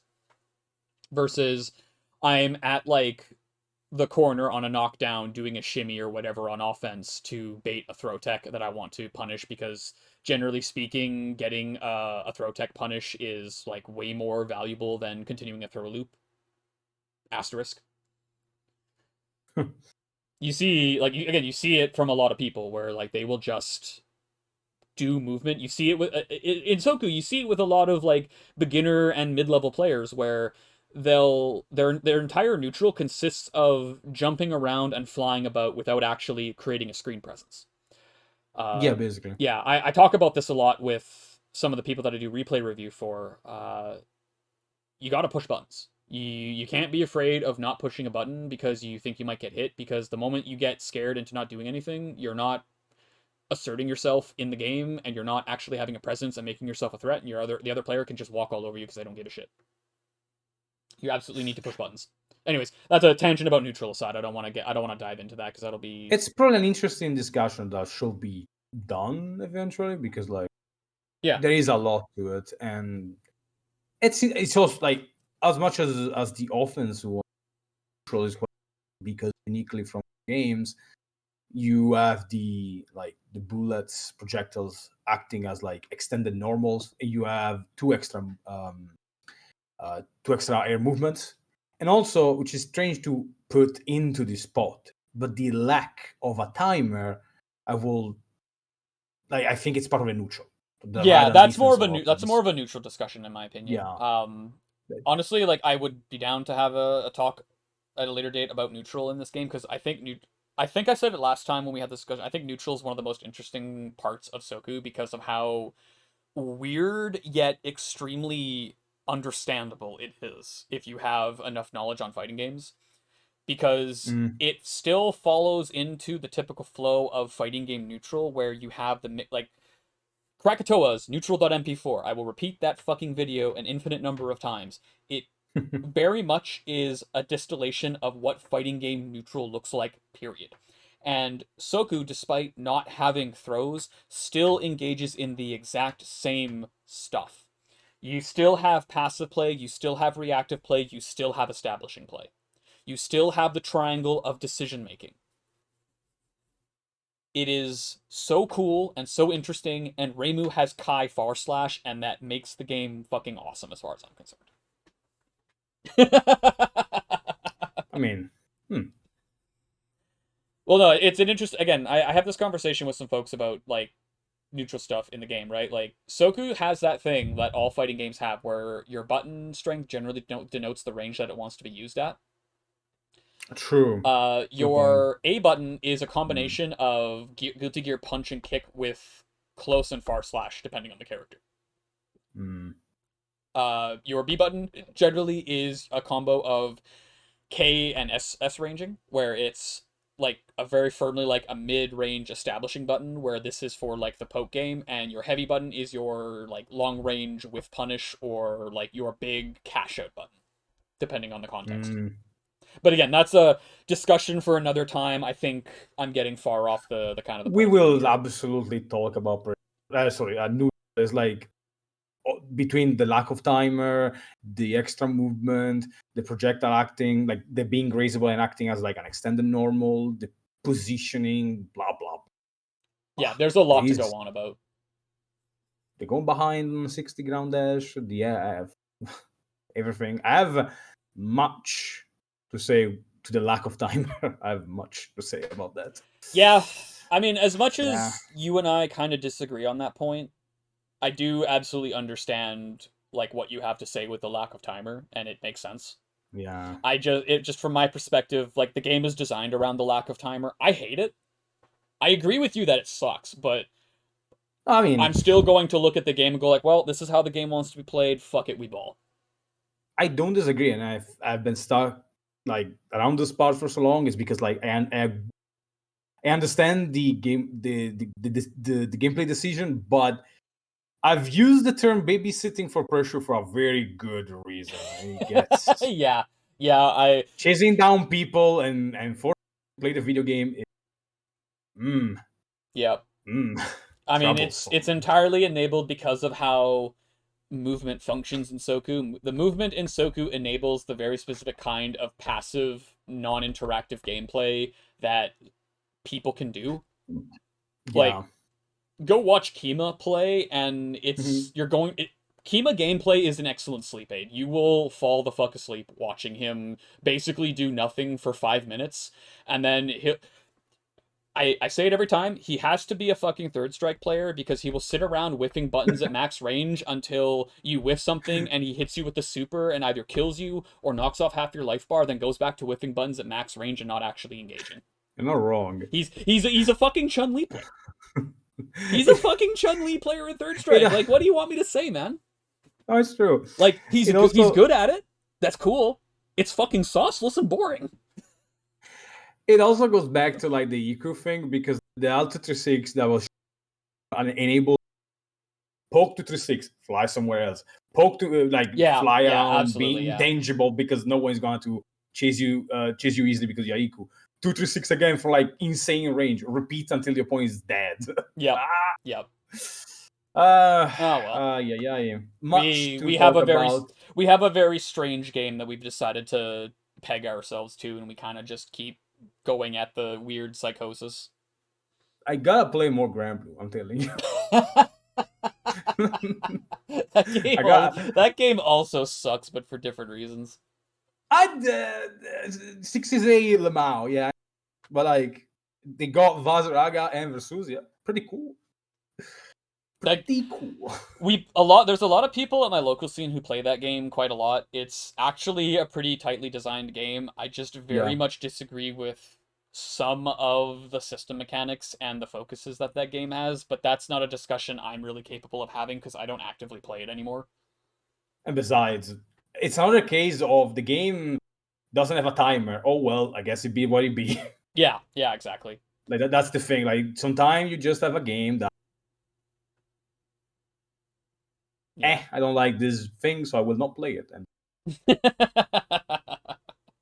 I understand that blocking what's called in the dangle and that being plaza is kind of stupid. And I agree. Why is it like that? What the fuck? Why is the angle of the game just plaza on block? What the fuck? Yeah, that. But yeah, Oh well, it do be I that gotta way. play some more Tekken. Them's fighting games. We just deal with this shit. Can I say completely like related but unrelated? But like I just want to say it. It's very funny that like again Heihachi in Tekken it never dies. They made the guy come back. I played the Heihachi for like almost every entry of the game. Well, I started playing him in 6, then went backwards, but whatever. He came back in 8. I played him, and he's so powerful. Like you can just do random ass combos if you. It gets so much damage. I'm just not playing him. I'm playing Reina because he's too good. But I was lamenting in Tekken 7 I wasn't good enough. So I'm like, what's my issue? No one knows. Heihachi Nate is so good, so potent. And I'm like, yeah, but he's too good. Let me play Reina. I malfunction, I'm telling you. My brain is built incorrectly. I just wanted to say that. There was no connection. I just wanted to mention. Just rotating Tekken in your fucking brain. Yeah, no. Reina is cool, though. I enjoy the gameplay. She's like very Young-esque, very rushed down, like kind of mix-up area. And then you just only do the fucking funny low, and you kill most of the player base because people can't react to that shit. Yeah, if I play Yachi instead, I could do mids. That, funny enough, goes back what we said, give you an alternative win condition, which is chip damage. Why does he do that? Insane. I fucking love fighting games, man. That shit's fun. Yeah, they're really cool. Alex in Sapphire 6 in a few months. Hell yeah. I'm eating well. Well, I think at this point we've pretty much wrapped up everything we were going to talk about. We're looking at about a 2-hour recording here. Yeah, good discussion. We talk about a lot of. Honestly, it feels like we just talk about things. Like there was a connection, and it makes sense if you listen to all of it. But I think listening to all of it, it's pretty tough. I mean, it's any discussion between us, and we have the brainworms of like several decades of fighting games where we just kind of understand intuitively what we're talking about here. Yeah. Someone who doesn't understand our specific brainworms is probably gonna listen to this shit and be like, "What are these idiots talking about? What the fuck?" If you're still listening to this, and hopefully you enjoyed this, the way we talk about stuff is always like this. No focus, like drifting from subjects because we're a bunch of old men who just like to yap. You just jump around. Like it's tangent into tangent into tangent. Then we'd have to go back. Yeah. Like, what was the starting point? What was I talking about again? Oh yeah, the weather sucks today. It does though. It kind of does. Alrighty. Well, with that, I think Uh, we can call it good for this one. Yeah, thank you for joining me on a weird, schizophrenic, tangential discussion where we tried to talk about Soku offense, mostly did, and then had our massive tangents into, I don't know, 6 different fighting games. there is useful and interesting stuff, but you kind of have to like, you know, pick and not choose, but like just pick Yeah. apart. Anyhow, one final plug here before I end it. Come hang out in the fucking 12.3 Usage and Soku Discord. We talk about the game a lot and do teaching and stuff. The game is extremely cool. Uh, Mhm. it's a very unique fighting game experience that I think more people should check out because it's going to give you an appreciation for your preferred standard game because this game is extremely non-standard in the most like interesting way you could imagine. Oh yeah, I promise, definitely. If you I manage, promise the weather is the least insane thing about Hisaten Soku. it really is. It really is. It's oh, the game was like the weather mechanic and well projectors being crazy, but I don't know what people. They mentioned the weather and You watch people that's it. fold I think. themselves. All right. Yeah, Well, they mentioned that. Well, anyway, yeah. Alrighty. um, Yeah. Thank you again for joining. I'm gonna cut it here and probably just throw this right to YouTube. So, cool. yeah. Thank you for listening, and when we see you, Hell which yeah. is whenever. Hell yeah. Have a good one, bud. Have a good one.